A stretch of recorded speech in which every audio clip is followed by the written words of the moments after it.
Olá meus caros, aqui é o Corvo. No episódio anterior de Na Ótica do Trailer, vocês devem se lembrar que eu apresentei um trailer em particular que, embora não estivesse conectado realmente com a essência da obra a qual ele adaptava, ele era um trailer bastante honesto. Ele mostrava e exibia exatamente aquilo que o filme, o produto futuro que seria vinculado nos cinemas, mostraria para os espectadores. Gostando ou não, aderindo ou não, fazendo sucesso ou não, que no caso daquele filme em particular fez, ali a propaganda estava apurada. Todas as mudanças, as principais mudanças, foram exibidas no curto espaço de tempo que se propõe um trailer. E aí, eu fiquei, no caso, impossibilitado de apontar deslealdade ou propaganda falsa. No episódio de hoje, eu vou mostrar a vocês um exemplo contrário, exatamente o oposto. Neste trailer que acredito ser o mais sem vergonha da franquia Friday the 13th, Sexta-feira 13. Que, claro, é o trailer do 8º filme. Aquele que encerraria, né, a primeira fase, digamos assim, dos filmes da Paramount. Esse filme fez algum dinheiro, não fez tanto. Aquilo que foi esperado, na verdade, pelo estúdio, em virtude do quanto ele gastou. Gastar 5,5 bilhões de dólares em um filme não era uma coisa muito comum para a franquia, para um slasher em si. Ele arrecadou quase próximo dos 15 milhões, deu lucro, mas não tanto quanto a Paramount esperava. E isso fez com que o estúdio ficasse um pouco desacreditado com a franquia e fosse lá bater na porta da New Line. Ei, New Line, interessa a vocês? E cinema é assim.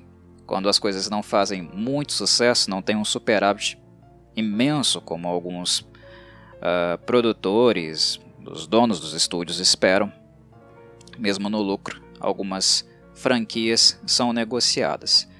E demoraria, claro, né, para a Paramount se envolver novamente com o filme de Friday, até o remake, que também não é lá um grande filme, né, não tem uma qualidade tão alta. Na verdade, o último filme de qualidade alta da franquia faz tempo. Ficou lá nos anos 80. Pessoalmente, o último que me agradou foi The Final Chapter, o 4º. Depois daquele, nenhum mais me agradou. Nem mesmo aquele que os fãs adoram, né? Que foi aquele que inaugurou a faceta zumbilesca do Jason Voorhees, que pessoalmente não me apetece. Mas enfim.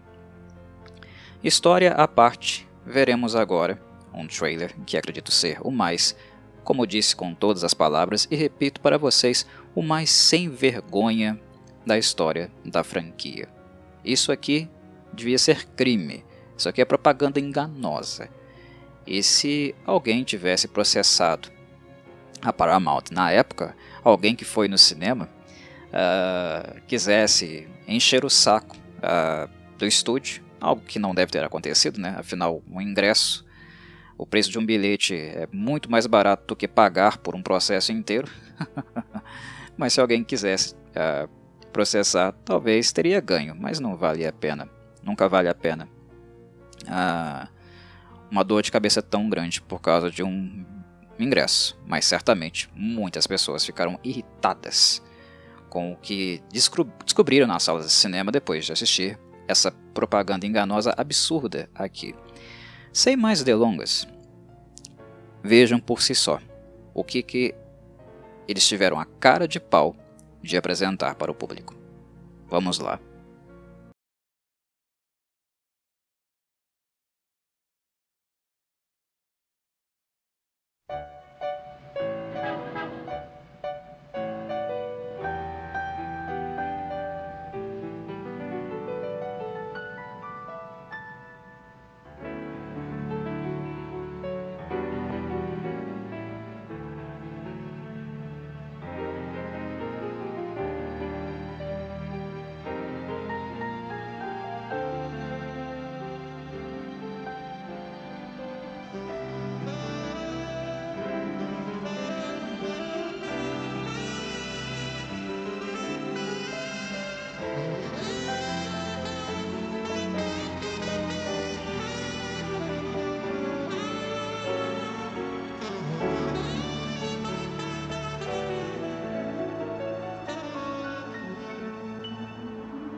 takes Manhattan.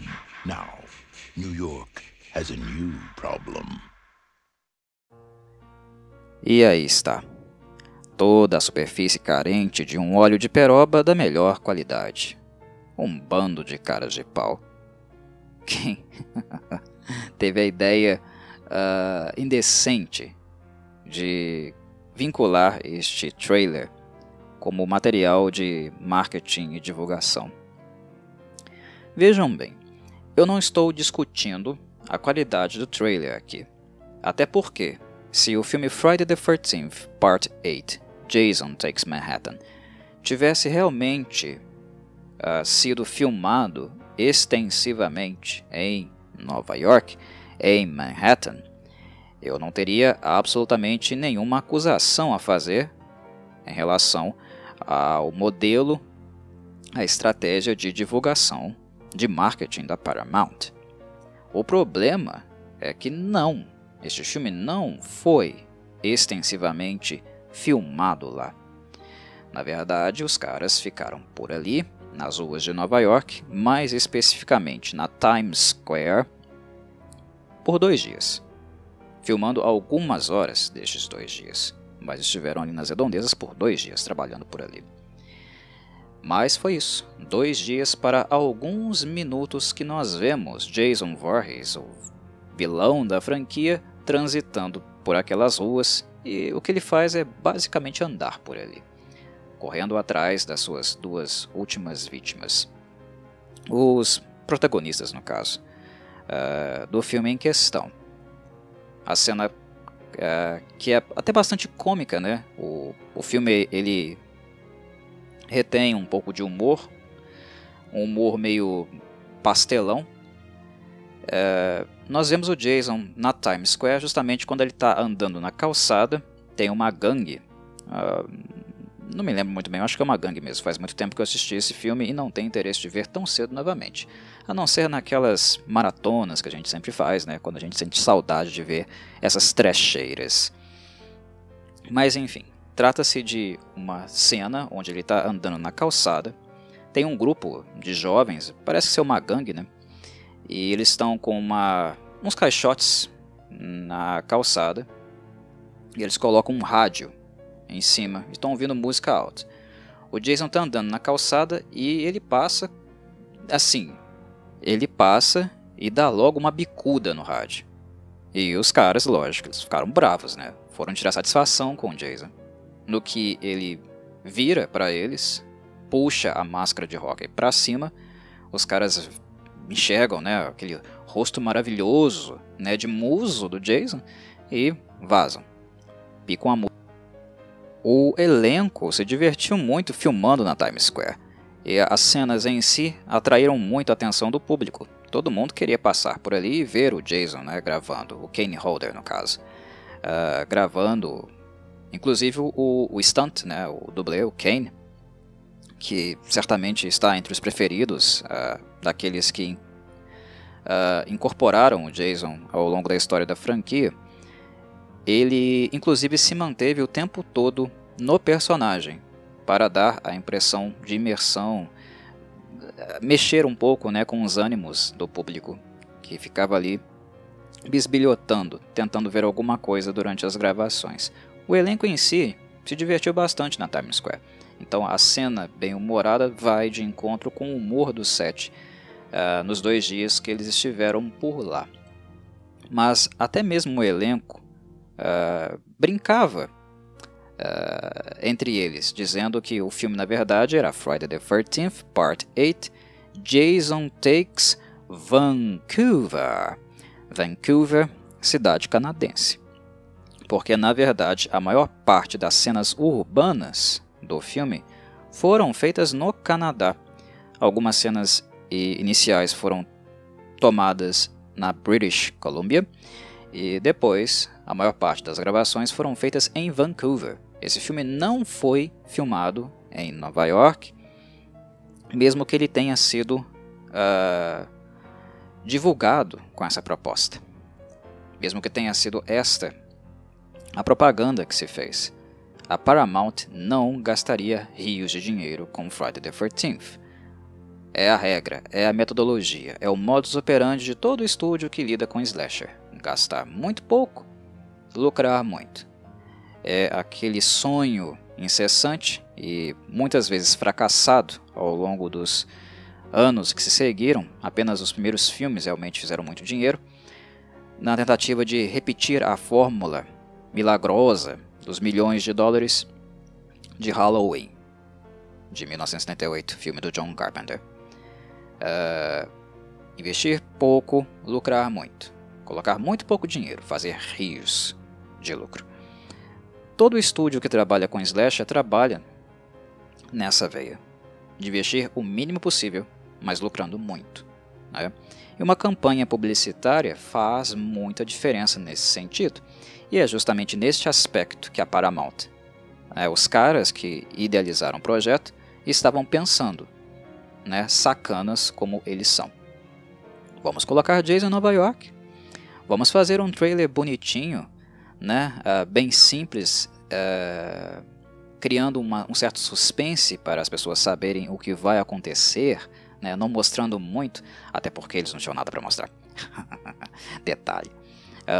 Mas enfim, vamos criar uma introdução de suspense que fará com que as pessoas queiram ir ao cinema e imaginar o que Jason faria lá e ir ao cinema conferir o filme, que na verdade não mostraria porcaria nenhuma do Jason, fazendo porcaria nenhuma em Nova York. Simples assim. Pouquíssimas cenas. Poucos minutos em cena, onde de fato Kane Hodder pôde transitar ali pela Times Square. Na verdade, o roteiro original, o roteirista havia escrito várias e várias cenas do Jason em pontos turísticos de Nova York para serem apresentadas, filmadas, enfim, idealizadas pelo diretor. Mas quando ele entregou o roteiro para a Paramount, os caras disseram: não, isso aqui, meu filho, não dá pra fazer não. Você tá maluco? Você perdeu uns parafusos aí na sua cabeça? Isso aqui não dá pra fazer não. Você tem ideia de quanto custa um filme em Nova York? Você tem ideia do quão caro, né, expendioso é pagar por 1 hora de shots em qualquer rua dos pontos turísticos principais de Nova York? É claro que Nova York tem subúrbios, mas isso as pessoas não identificam. Isso elas não querem ver, né? Quando você pensa em Nova York em uma obra cinematográfica que carece de marketing, as pessoas vão pensar em pontos turísticos, né? A Times Square é um exemplo. Inclusive foi o lugar escolhido por essa razão. Times Square, todo mundo reconhece. Vários e vários filmes já mostraram para as pessoas dos mais variados lugares do mundo aquele ambiente ali, né? A imagem do Jason precisaria estar vinculada a um cartão postal. Só que é caro pra caramba. Nova York é uma das cidades mais caras do mundo. E para cinema isso não é diferente.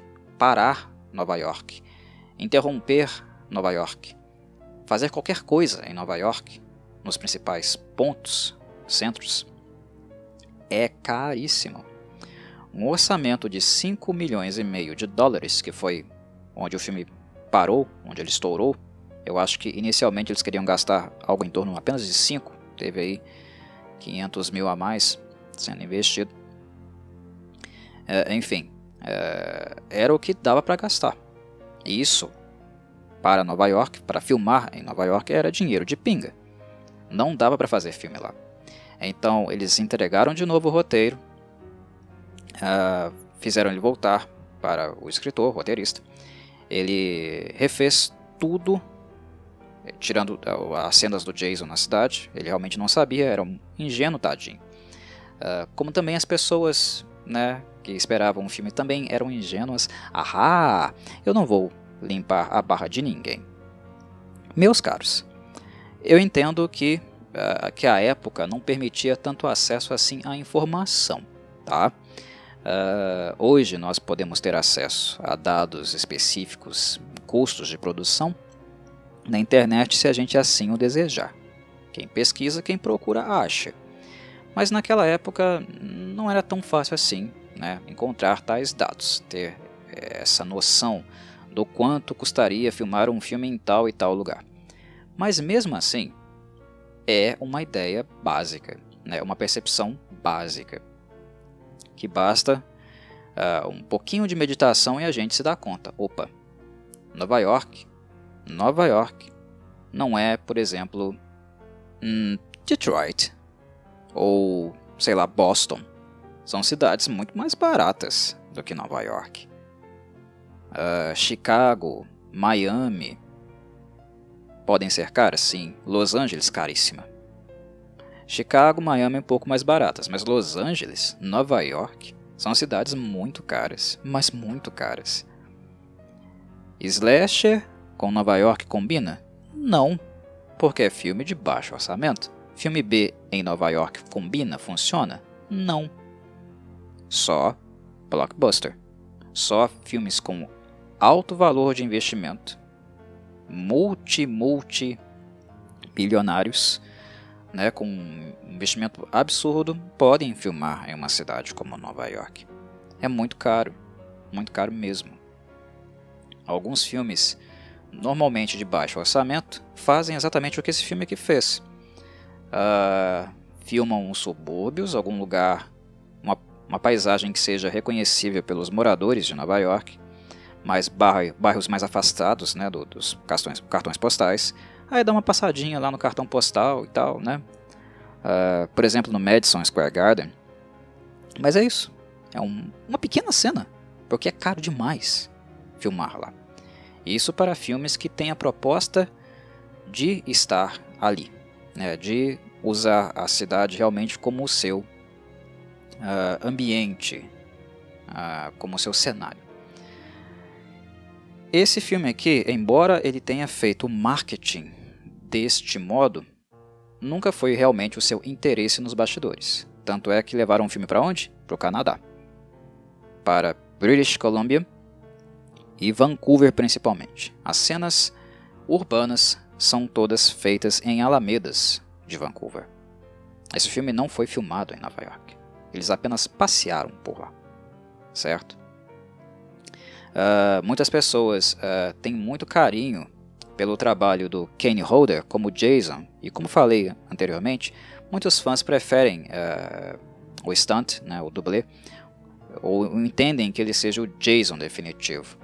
Ele realmente tem muitos movimentos característicos, né, marcas registradas que ele acrescentou no personagem, como por exemplo, né, aquela respiração pesada, a caixa torácica dele, né, se movimenta bastante, ele infla e solta o ar, o que dá a sensação, né, de fúria, né, de raiva, de cólera, um aspecto bestial para o Jason.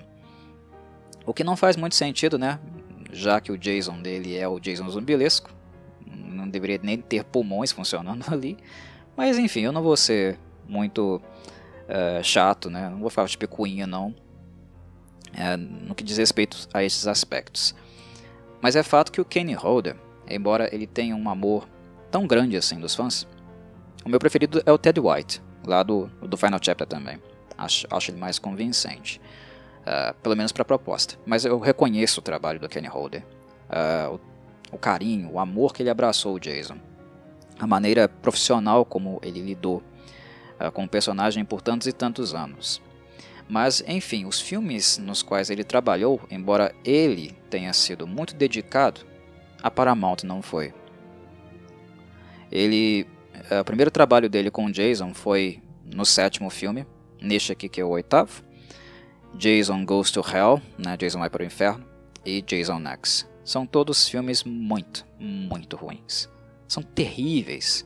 Quando a gente pensa em slasher, a gente já não pensa, né, em coisas muito assim, refinadas, né, convenhamos. Mas, mesmo assim, nossa, são filmes terríveis, sofríveis mesmo, né? A rapa do tacho. O que é uma pena. O Kane Hodder, se havia alguma pessoa que merecia algo melhor, era ele. Devido à forma, o orgulho que ele teve ao poder interpretar o vilão e abraçá-lo da forma como ele abraçou. Nós vemos muito no Kane, nesses filmes, dedicação.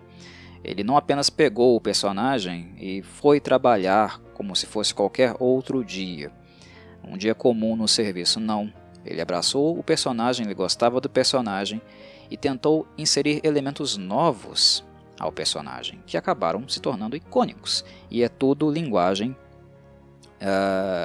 gestual. Então, o que eu respeito nesses filmes não são os filmes propriamente, eles são trash, são muito lixosos. O que eu respeito é o Kane. O trabalho do Kane Hodder é respeitável. Então, de tudo que existe neste filme, em outros filmes que ele está presente, o que eu relevo é justamente o profissionalismo dele, a paixão dele, né? E é a única coisa que há para se ver o Kane na pele do Jason, na pele podre, putrefata do Jason. É só isso que tem para se ver aqui. E nem Nova York há para se mostrar, para se exibir. E o trailer é um trailer safado, porque dinheiro para a música esses caras tiveram, né? A Paramount teve.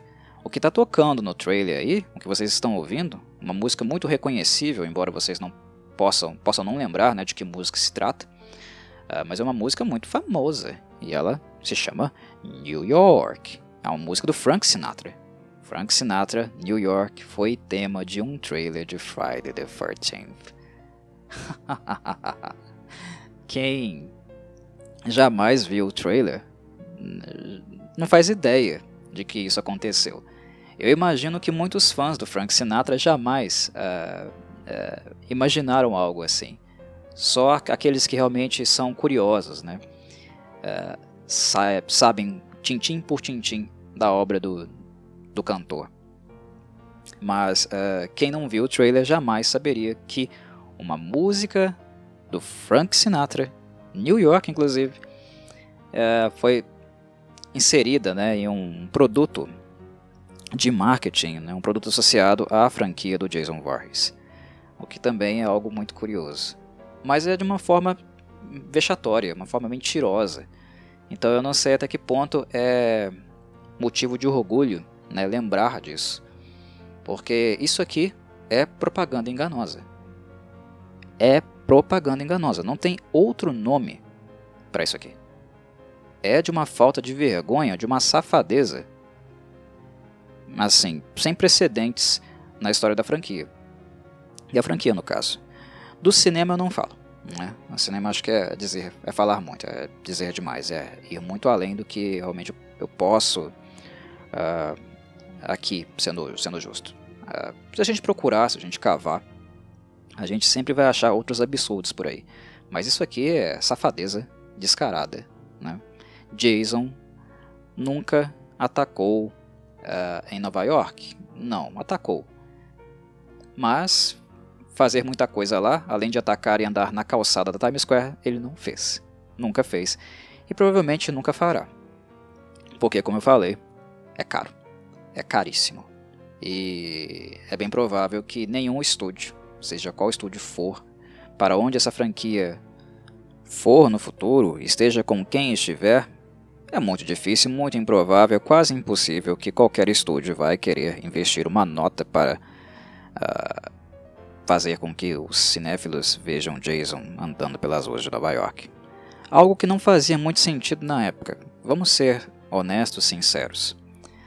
Aqui, neste ponto da franquia, eles já tinham feito de tudo com o Jason. Não tinha mais o que fazer, né? O bichinho não era nem para ter existido. O Tom Savini ficou assim ultrajado quando eles trouxeram o personagem de volta no segundo filme da franquia, tanto que se desligou da série, não quis continuar trabalhando com a maquiagem protética, né, e foi lá fazer o The Burning.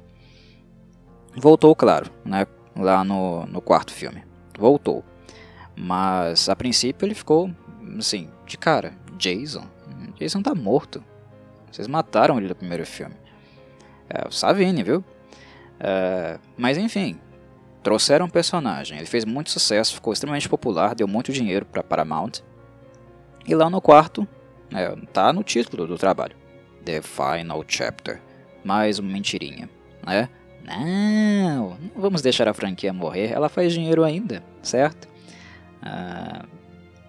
Então, não demorou muito para eles retornarem com a série, primeiro sem o Jason, no 5º filme, e depois no 6º com ele novamente, versão zumbilesca. Vamos fazer um Jason sobrenatural. Digamos que ele já era, né? No 4º filme, aquilo ali não é humano não, pelo amor de Deus. Mas enfim, nunca deixaram o Jason morrer de fato. E o público também não ajuda muito a matá-lo, a sepultá-lo, assim como outros vilões clássicos, né, do slasher. Como o Drácula, a Múmia, o Frankenstein, o lobisomem, né? Aqueles símbolos que nós podemos chamar de os monstros clássicos, né, do horror. Michael Myers, Jason Voorhees, Fred Krueger são símbolos monstruosos, monstros do século XX, monstros mais contemporâneos, né? É claro que o século XXI também tem os seus, e que vão ficar por muitos e muitos anos, talvez para sempre, se o material for, né, devidamente cuidado, né, se a história tratá-los com carinho, nas mentes daqueles que leem sobre horror, cinema, literatura e blá blá blá, vão ter acesso a esses monstros. Eles são símbolos, eles se tornaram símbolos do horror. Então eles vão ser encarnados por muito e muito tempo, até quando for financeiramente interessante fazê-lo. Os monstros clássicos estão aí até hoje. Até hoje nós temos filmes, né, sobre Drácula, sobre o lobisomem, esporádicos, mas temos. Múmia. O Frankenstein teve trocentas mil versões diferentes, assim como o Drácula, né? Vários estúdios diferentes, americanos, europeus, desde a Universal foram muitas e muitas versões. E isso se repetiu com os vilões dos slashers, né? E é bem provável que eles não desapareçam tão cedo. Pelo menos eu não acredito que eu estarei aqui neste mundo quando eles devidamente saturarem, morrerem de fato e não atraírem mais o interesse. Eu não tenho expectativa nenhuma de ver isso acontecendo. Para o deleite de muitos, né, que ficam querendo mais e mais filmes desses monstros, né? O que eu penso que não é muito saudável do ponto de vista artístico, né? Espaço para novas ideias é sempre muito bem-vindo. Mas quem sabe esperar aí uns 20 anos, uns 25, tá? Para um novo filme. Esse negócio de ficar lançando assim de 5 em 5, 10 em 10, pelo amor de Deus, satura demais. E como os anos 80 foram os anos, né, de chupar o caldo do bagaço da laranja, puxar a teta da vaca até a última gota, fizeram de tudo o que foi possível para tirar todos os dólares, né, até os centavos de tudo que Friday the 13th e outras franquias eram capazes de proporcionar. E Friday the 13th Part 8 é o ápice disso, né? O ápice do desespero. Um sujeito, um vilão, que originalmente é de uma cidade interiorana, né, que ataca em um lugar específico, né, um acampamento de férias, né, chamado Crystal Lake, indo parar lá em Nova York. Inclusive, esta foi uma das ideias, entre aspas, né, porque não foi uma ideia, foi uma estupidez, né? Foi uma das coisas mais vexatórias, mais, assim, vergonha alheia. Eu penso que talvez a maior vergonha alheia da história dessa franquia.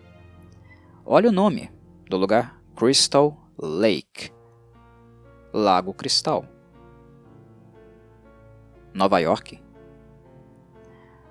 O filme apresenta um barquinho, um casal de namorados num barquinho, que acordam o Jason sobe ao convés, se livra dos dois e fica no barquinho.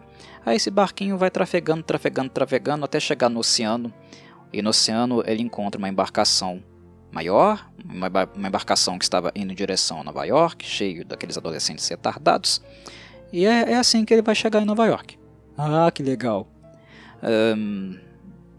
Tem um erro básico aí, né? Vocês perceberam, né? Crystal Lake, Lago Cristal, Oceano, Nova York. Os americanos eles são bem otários, bem estúpidos, idiotas, e às vezes, aparentemente, eles não têm muita vergonha de mostrar isso, exibir isso claramente para o mundo todo ver. Geografia não parece ser o forte. Claro que não vou generalizar, embora vários deles nas redes sociais deem exemplos assim horríveis, né, horrendos, de não saberem o básico de geografia, mas vamos combinar, né? Lago para o oceano, para Nova York foi foda. Foi foda demais. Ao que me consta, não é river, né? É lake. Não é Crystal River, é lake.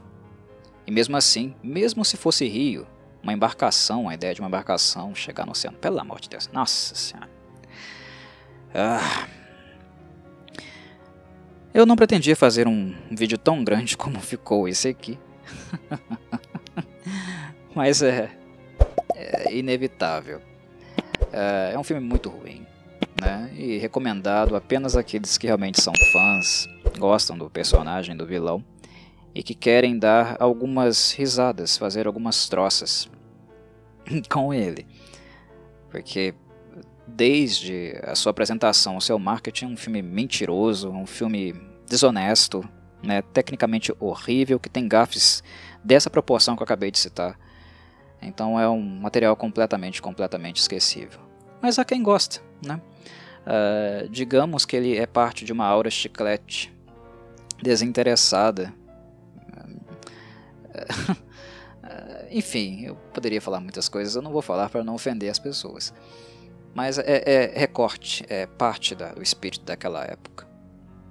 O fim de uma era. Um fim de uma era para o Jason, certamente, né? Já que os filmes seguintes não seguiriam mais a cronologia dos filmes do 1 ao 8. O fim também de uma era estética, né? De uma forma de representação do personagem que, querendo ou não, jamais foi retomada, né? O remake, fraco remake da Platinum Dunes, não fez uma conexão direta com isso aqui. É outra coisa, é um remake mesmo, um reboot. Mas enfim, está bom. Mais do que o suficiente para falar dessa jossa aqui. Um abraço a todos e saudações, Corvides.